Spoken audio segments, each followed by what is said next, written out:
As you well know, as well as producing the data, we also use the opportunity of the statistical review to take that as an opportunity to stand back and say, what did happen last year? What do we make sense? We lived through it, but let's stand back and try and make sense of what happened last year, and importantly, try to work out the implications of what happened last year for helping to understand how the world may change going forward.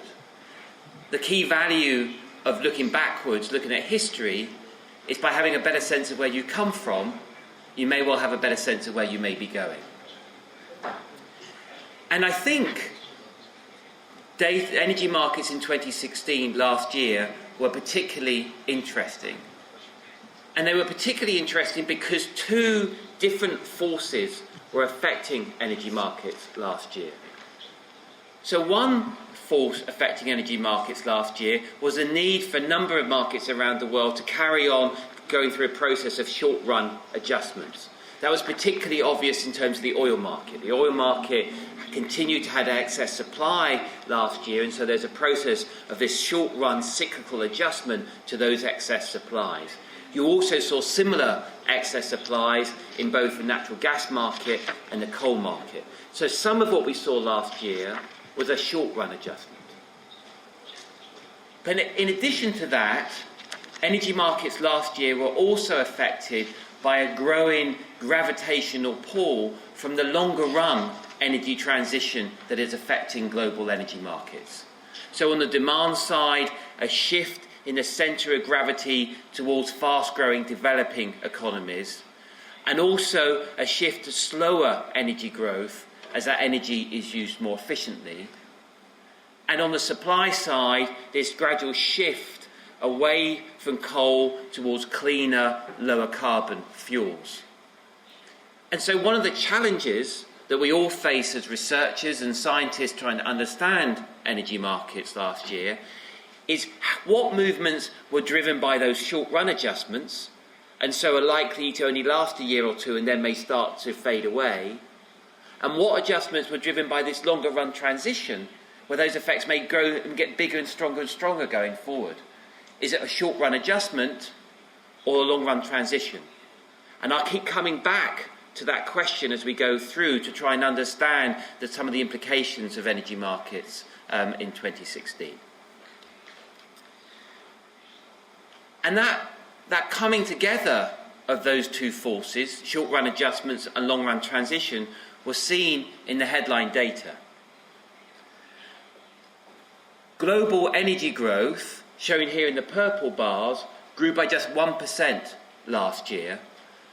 That's quite a bit slower than the long-run average growth rate, which is about 1.8%. So slow growth in energy demand last year. Some of that, I think, is a short-run adjustment effect. Global GDP grew by just 3% last year on a PPP basis. That's the weakest growth rate we've seen almost since the financial crisis. So weak growth in global GDP was contributing to this. But some of this weakness is also part of a longer-run trend.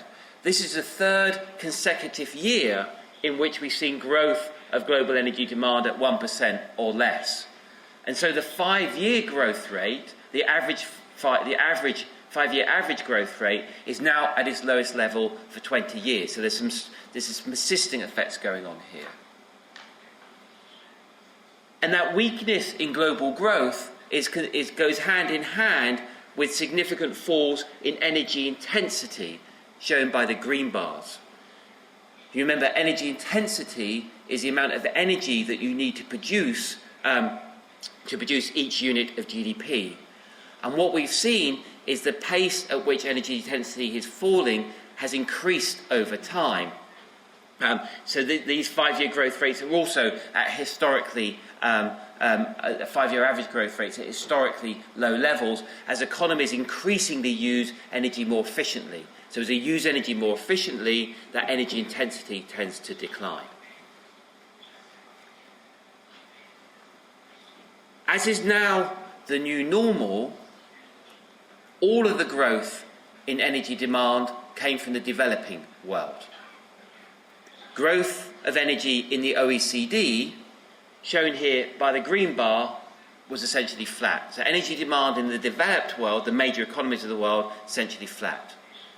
All of the growth in the developing world, with India and China providing almost equal contributions to that growth, almost equal increments, with China and India accounting for almost half of the growth in energy demand. One point to note here is the growth of India's energy demand in 2016 was broadly in line with what we'd seen over the last 10 years. So they're not a particularly surprising movement in India. But that contrasts with China, where you can see that China's growth in 2016, although still very large, was significantly smaller contribution than seen over the previous 10 years. A very sharp slowing in China's energy growth relative to the past 10 years. And I'll come back and talk about some of the significance of that in a while. In terms of the fuel mix,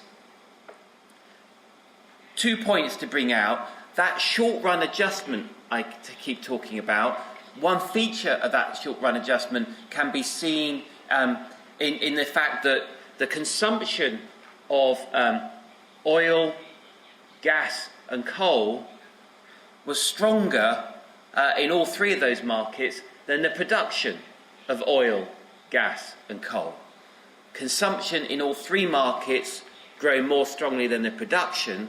That's consistent with the fact that you've got this energy abundance and energy excess supplies in all three of those markets. So in all three of those markets, you saw those markets adjusting with demand growing more quickly than consumption as we try to absorb those excess supplies. So that's, if you like, that's another feature of the short-run adjustments going on. But the long-run transition can also be seen in the contrasting fortunes of energy in terms of renewable energy versus that of coal. So renewable energy here, shown by the orange line, and when we look at renewable energy in BP, we take out hydro and look at that separately. So renewable energy here is predominantly wind, solar and biofuels. Although that accounts for only about 3% of primary energy, its growth rate was so strong, it accounted for almost a third of the growth in energy demand last year. So only 3% of a share, because it grew so strongly, almost a third of the growth in energy demand. So continuing strong growth in primary energy. In contrast, what we saw in 2016 for coal was another year of very sharp falls in both coal consumption and in coal production. This decline in coal production last year was the largest decline we've seen on record. And it feels to me like we've seen a decisive break from the past in terms of coal. For much of the 2000s, coal was the fastest growing source of energy and the fastest growing fossil fuel. Only 4 years ago, coal provided the biggest source of energy growth out of all the fuels. We've now seen coal fall quite sharply for the last 2 or 3 years, and its share within primary energy is now back to its lowest level since 2004. So I'll come on and talk more about this, but I think a fairly decisive break from the past in terms of coal and the role that coal plays within the global energy system. So that provides a very brief overview of some of the key features of what happened in 2016. Weak growth in global energy demand for a third consecutive year, going hand in hand with big falls in energy intensity, big improvements in energy efficiency. All of that growth in energy demand coming from the developing world, particularly China and India, although within that, the growth of China slowing. In terms of the fuels, oil, gas and coal consumption growing more quickly than production as we go through this adjustment process, but this longer run transition dragging up the growth of renewable energy and pulling down on coal. What I plan to do now is to look at each of the fuels in a little bit more detail to get a better understanding of what went on and try and tease out some of the economics associated with those markets. Starting first with oil. And for oil, I think you can think of 2016 as being the year of adjustment for the oil market, with strong growth in demand and weak growth in supply. So first of all, think about demand, shown on the left-hand side here. Oil demand grew by about 1.6 million barrels a day in 2016. That's about 50% above its 10-year average. So strong growth in oil demand. As you can see from the colours here, this growth, it was driven by net oil importers, and the story here is a simple story of those low prices boosting oil demand in oil importing countries, so giving you strong growth in oil demand. That low prices also acted to dampen supply, with the weakness in supply particularly focused within non-OPEC supply, shown here in the green bar. Non-OPEC supply fell by 0.8 million barrels a day in 2016. That's its largest fall for almost 20 or 30 years. A big driver of that fall in non-OPEC supply was US tight oil, or US shale oil. It fell by 0.3 million barrels a day in 2016 after rising by 0.7 million barrels a day in 2015. So a swing of 1 million barrels a day in just a year. And so quite a big factor contributing to this adjustment was this role of US tight oil. So the fact in 2016 that demand grew significantly more than supply enabled the market to move into adjustment, to more into balance. And so what you saw was this period that the oil market has been throughout 2014 and 2015, where each day the market produced more oil than anybody wanted to consume, so you had this excess supplies. The strong demand relative to supply growth in 2016 meant that market came broadly into balance by the second half of the year. Oil demand grew enough to absorb that supply, so the market moved into balance. But that was not before stocks had risen even further during the first half of the year. So you saw stocks rise even further during the first half of the year, so that by the end of 2016, just within the OECD, the level of oil stocks was around 300 million barrels above their 5-year average. This is just the OECD.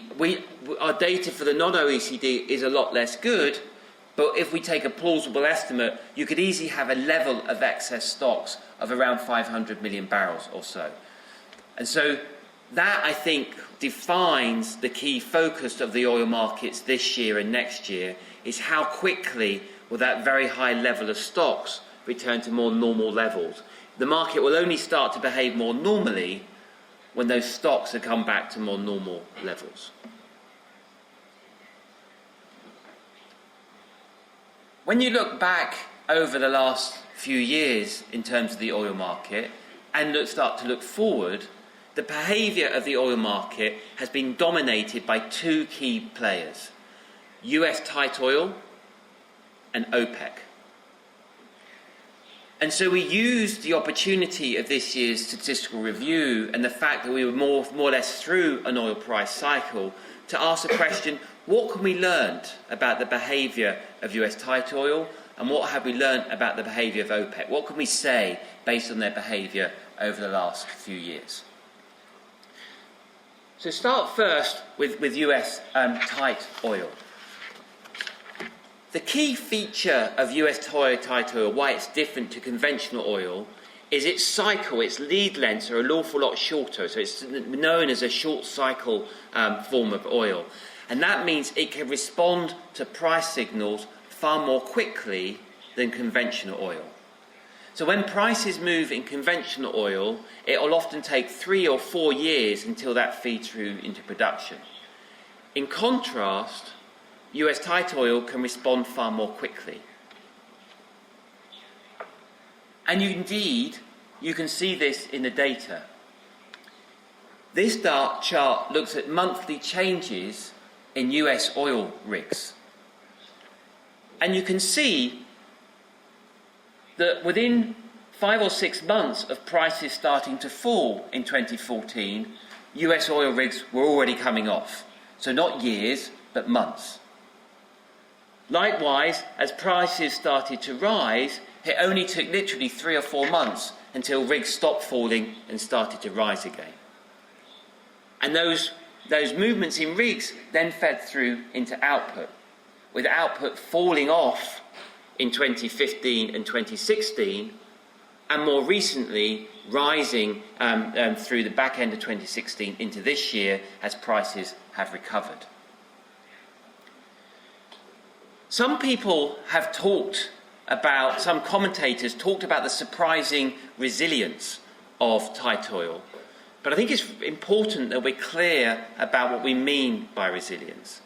The key message from these data for me is US tight oil did live up to its bidding, to its role. It did live up to what people expected.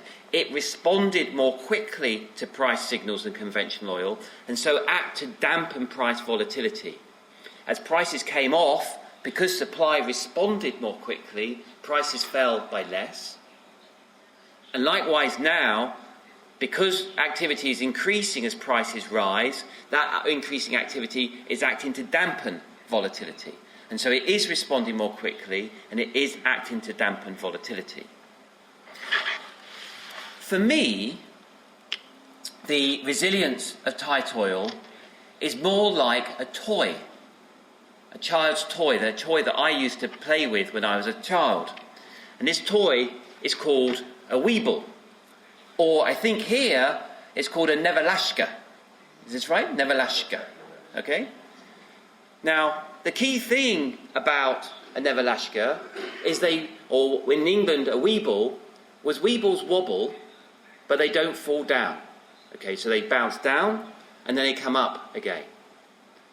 So why is tight oil like a Nevalashka?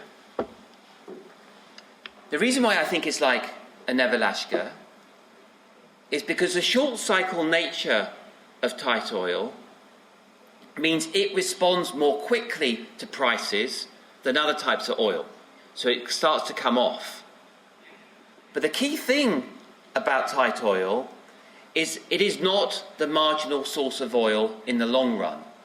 There are other types of oil which have higher all-in costs. And so as the market adjusts and prices responds, tight oil will spring back, just as it's happening now, just like the Nevalashka. And I think, although this is sort of funny, I think this is an important point to think about when tight oil.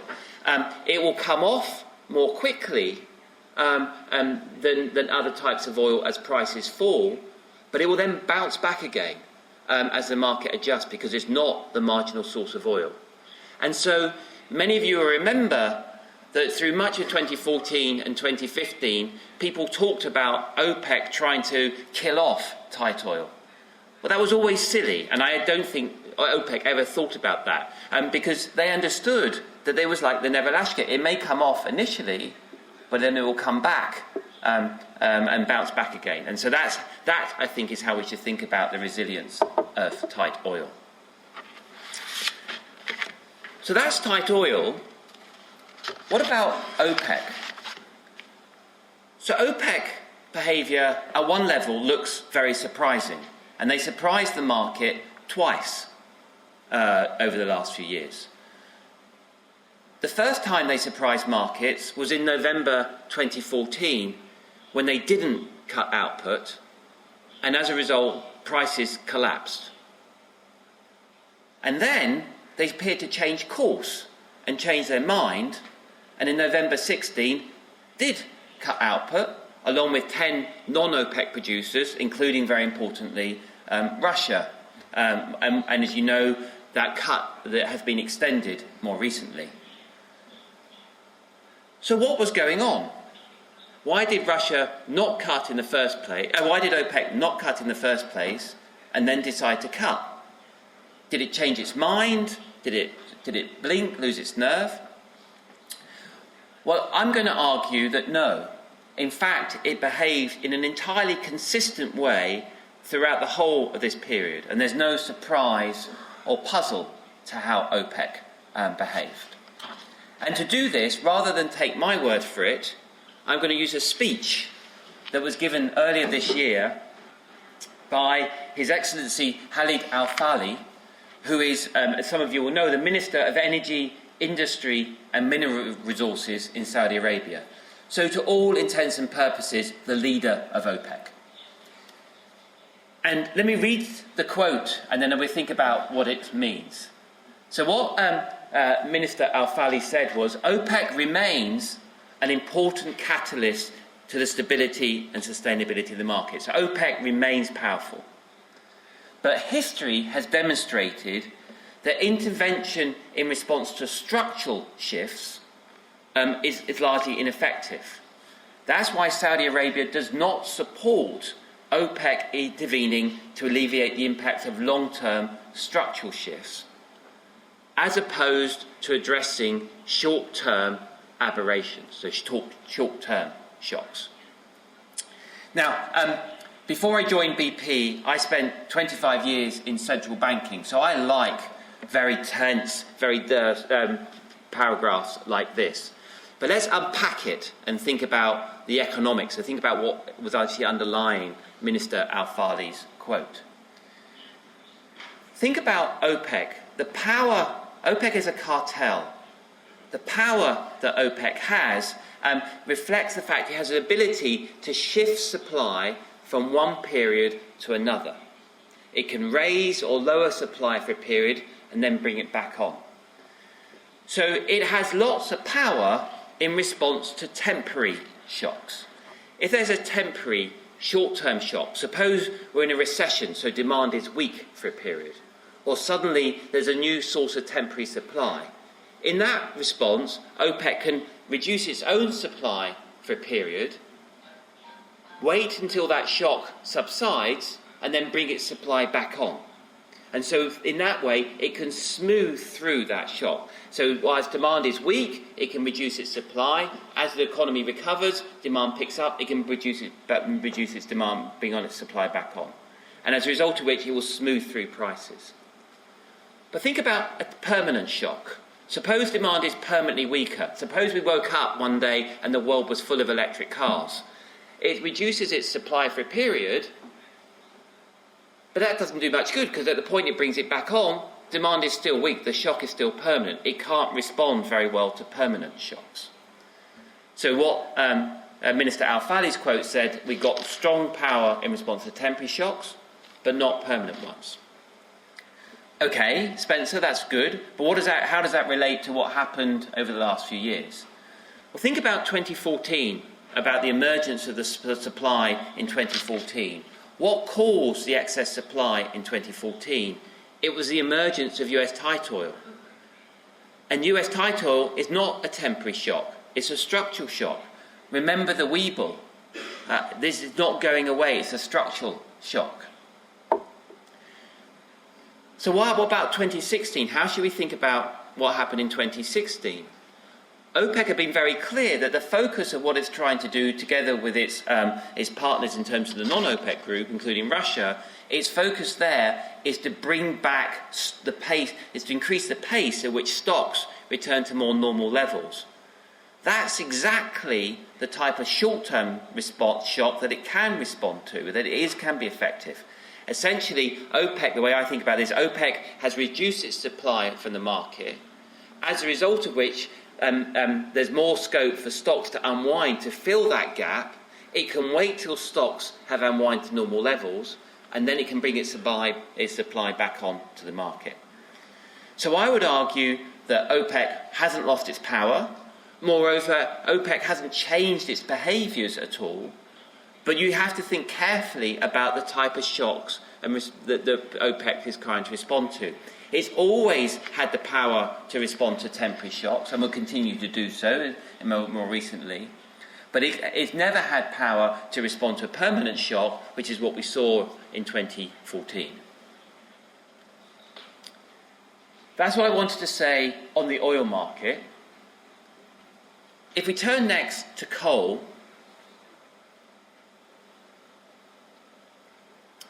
as you may recall, I just said that I think coal has taken a decisive break from the past in terms of this slowing trend. And I think at the heart of that shift are long-term structural factors. So the increasing competitiveness of renewable energy and natural gas, together with increasing societal and government pressures to move towards cleaner, lower carbon fuels.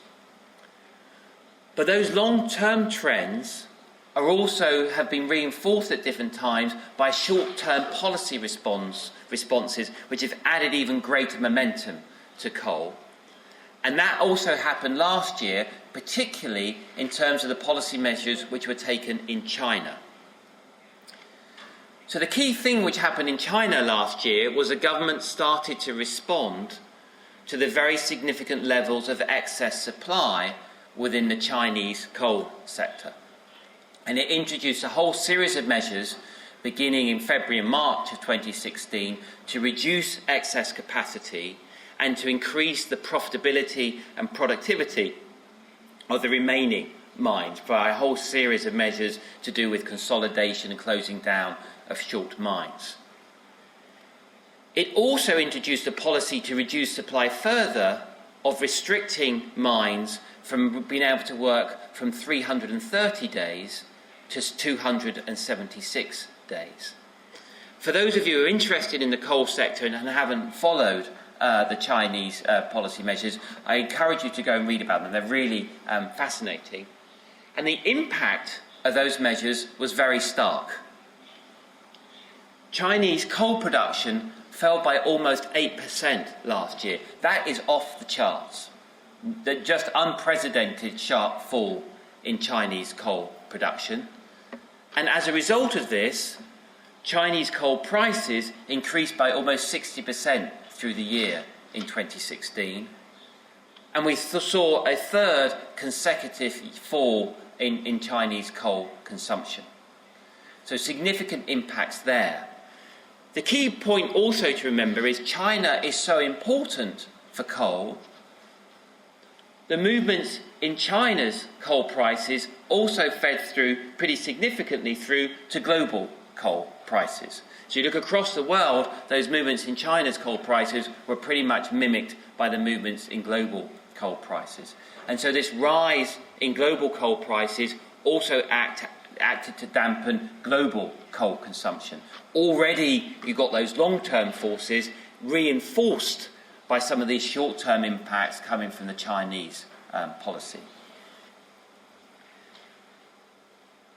A particularly extreme example of this shift away from coal is in fact the UK. Now, I'm from the UK, but I must admit normally the UK is not very interesting for energy markets. And so I don't normally show a chart of anything to do with the UK. But I think for coal, it is interesting because the UK has completed almost an entire cycle in coal. So for those of you who are starting to get a bit tired, thinking, I wish Spencer would stop and we can get to my summer holiday, the key thing to note about this chart is it starts in 1800. And so what we see here is what happened last year is the end of a cycle. The last 3 coal mines closed, underground coal mines closed in the UK.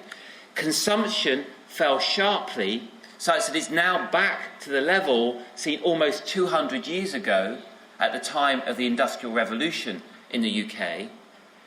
And the UK power sector had its first ever coal-free day in April of this year. I think some of the factors driving this movement in coal are exactly the same as what we were talking about before, this shift towards cleaner energy, driven by competitiveness of coal and renewables. It was also reinforced in the UK by the fact in 2015 the UK introduced a carbon price floor of around £20, which further move away from coal into other fuels. And the history underpinning this is really fascinating. So for those of you who like history, there's a great, some interesting, fascinating history going to pin here. So if you think about the beginning of coal, it started with the first ever steam locomotive, and also with the first ever coal-fired power station in Holborn in London. Then, during the middle of this period, the UK had its own Clean Air Act, as we worried about smog in London, just like others are worrying about their own air pollution today. The coal industry was at the heart of the miners' strike, which was a really defining period of Margaret Thatcher's premiership as the Prime Minister of the UK. And then more recently, we've seen the beginning of the end of coal with the so-called dash for gas in the UK as we adopted increasingly the use of natural gas, and more recently renewable energy. So fascinating history sort of playing out in real time in terms of the coal sector, and sort of 2016 being this end of an era for coal in the UK. If we turn next to natural gas, so for 2016 for natural gas saw relatively muted growth. On the demand side, natural gas grew by about 1.5% in 2016. That's the same growth rate as you saw in oil, but for gas, a growth rate of 1.5% is relatively weak compared to its long-run average. We saw particular weakness on the production side, where natural gas was essentially flat, almost no growth in natural gas in 2016. And a key factor driving this weakness, particularly on the supply side, was in the US, shown here in green. And what happened in terms of production in the US was, first of all, falling gas prices meant the number of rigs operated in dry gas plays fell. Moreover, those weak oil prices meant that rigs operating in oil was also falling during 2016, generating less associated gas, the gas which is produced when you're producing oil. And those two things together meant that we saw overall US gas production fall for the first time since the shale revolution began in the mid-2000s. The bright spot for natural gas was a continuing rapid growth of liquefied natural gas, LNG. So 2016 saw very strong growth in the supplies of liquefied natural gas, enormous growth compared to that seen on average over the last 5 years, with almost all of that growth coming from Australia. So a number of major LNG projects in Australia came on stream last year. On the demand side, the main growth market for LNG remained China, but also a feature of last year was a number of new entrants into the market. So a number of countries consuming LNG for the first time, shown here in red. So these countries included countries like Egypt, Pakistan, Poland, beginning to consume oil for the first time. Consuming LNG for the first time, thank you. And for those economists amongst you, this is like a classic example of what we economists refer to as Say's law. So as new supply is being produced, it's creating its own demand, and that demand may well stick into the future. 2016 was the first year of the growth spurt we expect to see in LNG. We expect LNG supplies to increase by a further 30%, 30%, over the next 4 years, as a number of new trains come, a number of new LNG projects come online in both Australia, and particular Australia and America. That's equivalent to a new LNG train coming on stream every 2 months for the next 4 years. Enormous, extraordinary growth. And I should stress, this is not an economic prediction based on some model or some regression. This is a result of a very dull exercise, sitting down with the accountants, adding up all the projects around the world which we know have been FID'd, they've been started, and we know when they're likely to come on stream. And as we see this growth of LNG over the next few years, it's likely to have a fundamental effect on the dynamics of the gas market. When I was last here, I talked about how we expect the market to become increasingly integrated over time, those segmented markets broken down because you can shift LNG from one market to another. I also expect that to go hand in hand with the market becoming increasingly competitive and increasingly liquid. And you can see that already. So what you see in the LNG market is the movement to far shorter contract lengths, to far smaller contract sizes, and an increasing share of that LNG being freely traded, either because it's not contracted or the nature of the contracts allow it to be freely traded around the world. So we're moving, this LNG is moving away from a market like pipelines, which is heavily indexed in long-term contracts, increasingly to a market which is flexible, liquid, with much of the supplies freely traded. A particularly fascinating market for this, in terms of the growth of natural gas, is Europe. On the one hand, Europe's large and increasing need for gas imports, together with the fact that it's centrally located amongst many major LNG suppliers, mean many people think Europe is a natural growth market for LNG. But on the other hand, the fact that Europe has a neighbour, Russia, with lots of very low-cost gas, with very big pipelines from Russia going into Europe, means those LNG supplies are likely to have increasing competition. So if you like, you have a battle of competing supplies. So who will win? Now 2016 was a really good case study of this. And it was a really interesting case study because, first of all, we saw very big growth in LNG supplies last year, so there's plenty of supplies of LNG. Also, what was interesting in 2016 is Europe's imports of gas increased very sharply last year. Renewable energy was weak in Europe, nuclear energy was weak, and so its import demand rose really quite sharply by about 12 or 13%. So this is a great case study about who would win. And for 2016, it's clear who won. All of the growth in Europe's imports, gas imports, was met by pipeline gas. Majority of it was met by Russian pipeline gas, and the rest of it, the vast majority of this red line here, was Algerian gas. Now, the economics of this are clear. Russia has every incentive to try to compete to maintain its market share.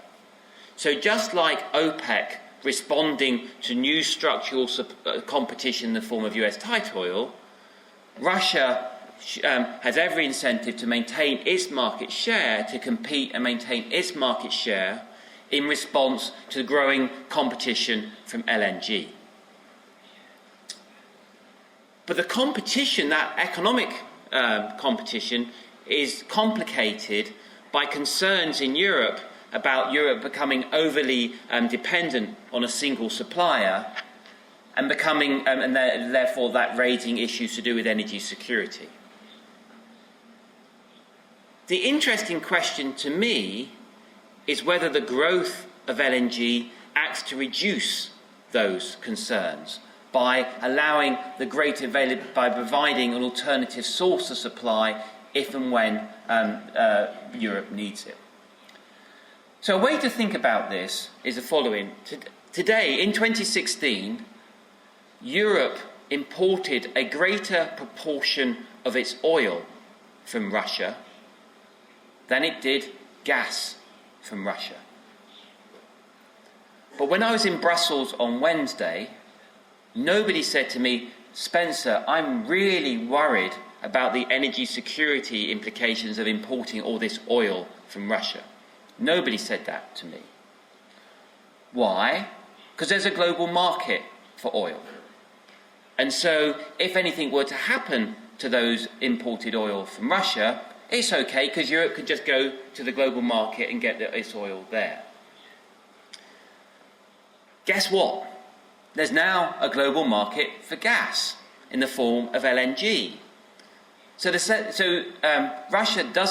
Europe doesn't need to consume lots of LNG. It can carry on consuming even more gas from Russia, confident now that any concerns about, well, what would happen if something happened to that supplies, it's okay, because there's now a global market in these increasing supplies of LNG, and so I can go to that LNG if I need to. I don't need to do it, I don't need to consume it in normal times, because I've got a neighbour that's got lots and lots of low-cost gas. Surely that's a master thing to do. But I can do it now in the knowledge that if anything were to happen, I can access it. So where at face value, sitting in Russia, you may think the growth of LNG is a bad thing because it increases the competition. I would argue it's actually a good thing because you will win the competition. What will stop Russia producing lots more gas to Europe is the energy security issues, and LNG reduces those energy security issues. If we turn next to renewable energy, which is at the leading edge of the energy transition, as I said, renewable energy continued to grow strongly, led by wind and solar power. And as I reminded you, although only 3 or 4% of primary energy, it accounted for almost a third of the growth in total energy, so very strong growth. If we look at the composition of that, the countries producing that, the vast majority, or the biggest single supplier of that, was China. China accounted for 40% of the global growth in renewable energy. That's more than the entire OECD put together. And China overtook the US as the largest supplier, the largest generator of renewable energy. One feature of the data which I thought was particularly interesting last year was what happened to the EU. So renewable energy within the EU had over the last 5 years, or in fact 10 years, had been growing at an average growth rate of around 15% a year. But it hardly grew at all in 2016. So is this some sort of long-run transition? Is something structural happen, or is it temporary? The answer is temporary. What happened in 2016 was the sun shone far less brightly and the wind blew far less strongly in 2016 rather than in 2015. And so even though new capacity was brought on stream, new capacity was built, that new capacity was used less intensely, load factors went down, and as a result of which you saw almost no growth in renewable energy. And what I think is striking, that many of us, when we think about renewable energy, we understand the so-called intermittency problem, that sometimes the amount of energy produced goes down because of the wind or the sun not being in the right conditions. And that can lead to variability in a day-to-day or a week-to-week basis. But what's striking from this is it can have a big impact on a year-to-year basis in terms of energy. If you take the most extreme example I've seen in the data was Denmark.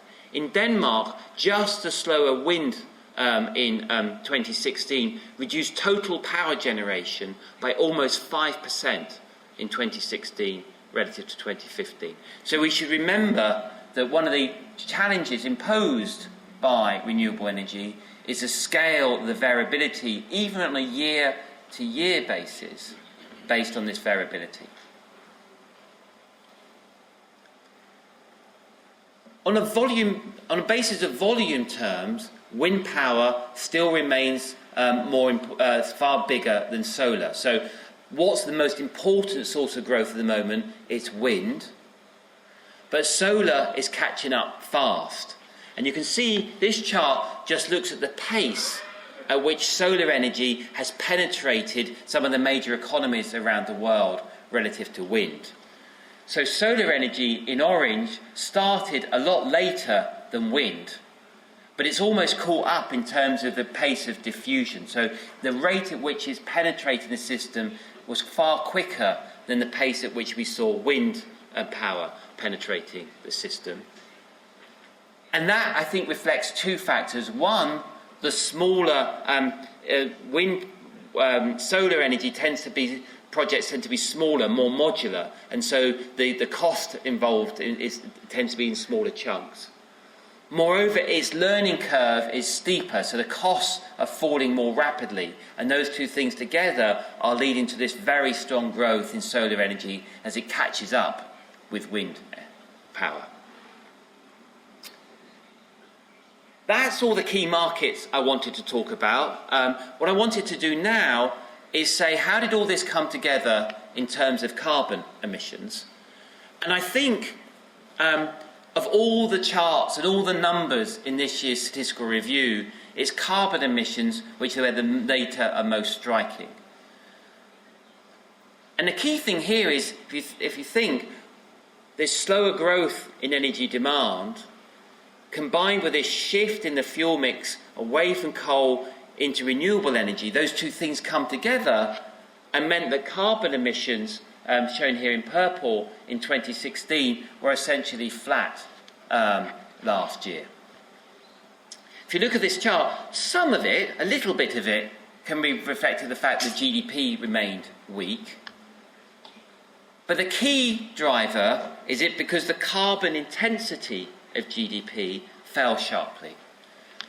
So the carbon intensity of GDP means for every piece of GDP that we produce, we're emitting less carbon. What's driving those falls in carbon emissions? Part of it is the falls in energy intensity. So for every produced piece of GDP that we produce, we need less energy. Moreover, the energy that we're using is cleaner, a lower carbon energy, less coal, more renewables, more natural gas. That's also pulling down on the carbon intensity. Now, what's really striking is this is the third consecutive year in which we've had little or no growth in carbon emissions. So when we saw the first number in 2014, we thought, well, that's maybe just a temporary factor.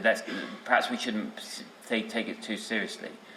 We saw the same number in 2015, and now we have the same number in 2016.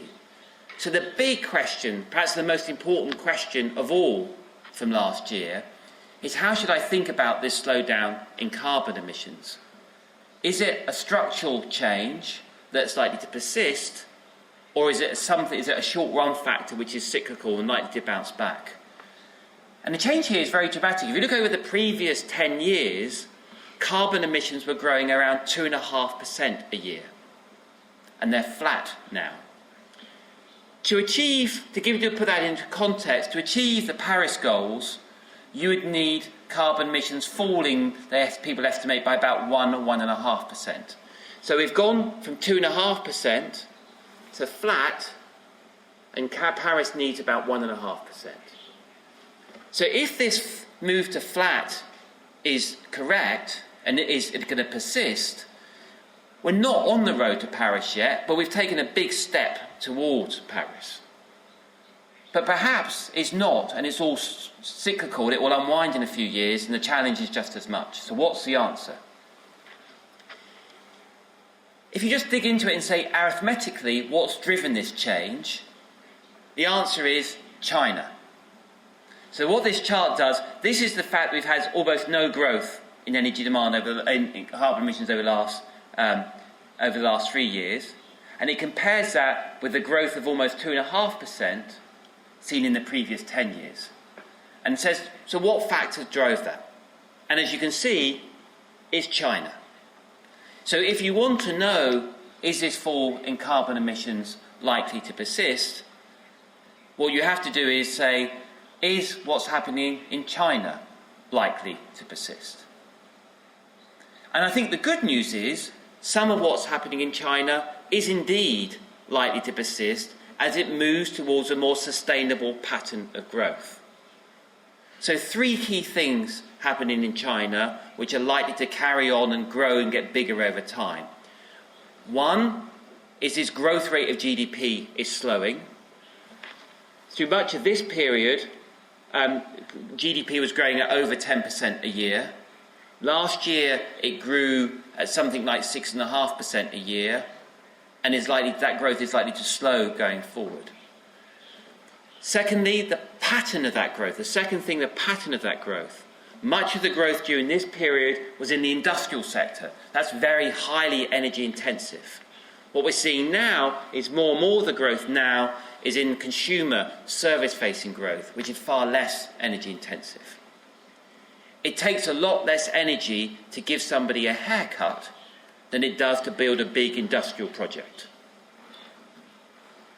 And the third key thing which is happening in China, which is likely to continue, is this shift away from coal into almost every other fuel. Massive growth in nuclear energy, massive growth in renewable energy, strong growth in natural gas. That's likely to continue. So many things here, part of this is likely to persist.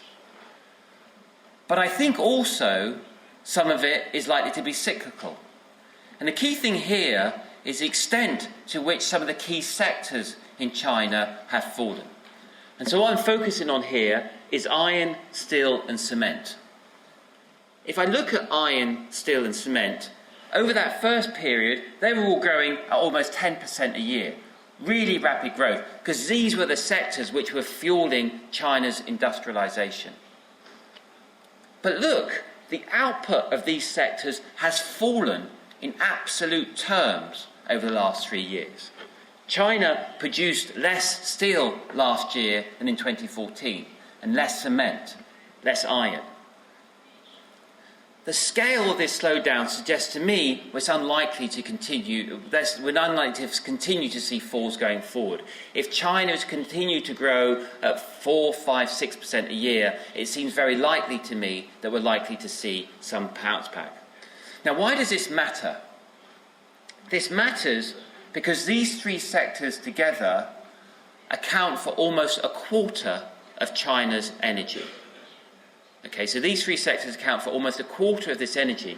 And so the slowdown in these sectors account for a very significant proportion of the slowdown in China's energy demand.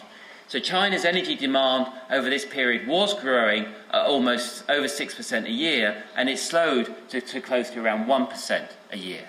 And you can see this slowing in iron, steel and cement has made a very big contribution to this slowdown.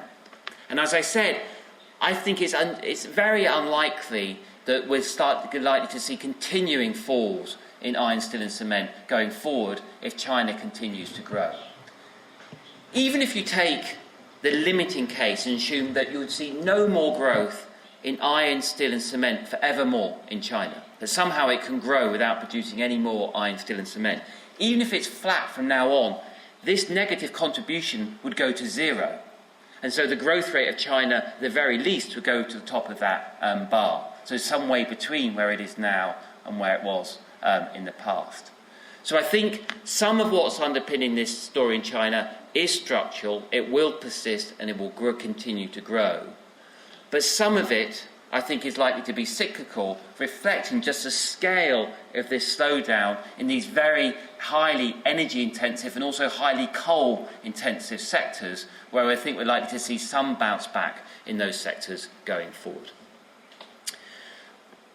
So let me stop and conclude and then hand it over to questions. So as I said, I think as economists and as analysts, the key thing which was interesting about 2016 was that you had these two forces affecting our energy markets at the same time. This short-run adjustment as markets responded to excess supplies, together with longer-run transition issues. The most striking feature of the data is that we've now seen 3 consecutive years of weak growth in energy demand and flat to falling carbon emissions. And as I've argued, I think most of that can be related to what's going on in China. Some of that indeed reflects this longer-run transition, but some of it also reflects a short-run cyclical story. Some of the strength we saw in some fuels, I think, reflects the effect of this short-run adjustment, particularly oil demand, where oil demand was unusually strong, boosted by low oil prices. Whereas I think some of the trends in other fuels was driven more by this longer-run energy transition, particularly in terms of renewables being dragged up by this energy transition, and coal, which is losing ground as we shift towards cleaner, lower carbon fuels. Let me stop there, and I'll turn back to Natalia for questions. Thank you very much.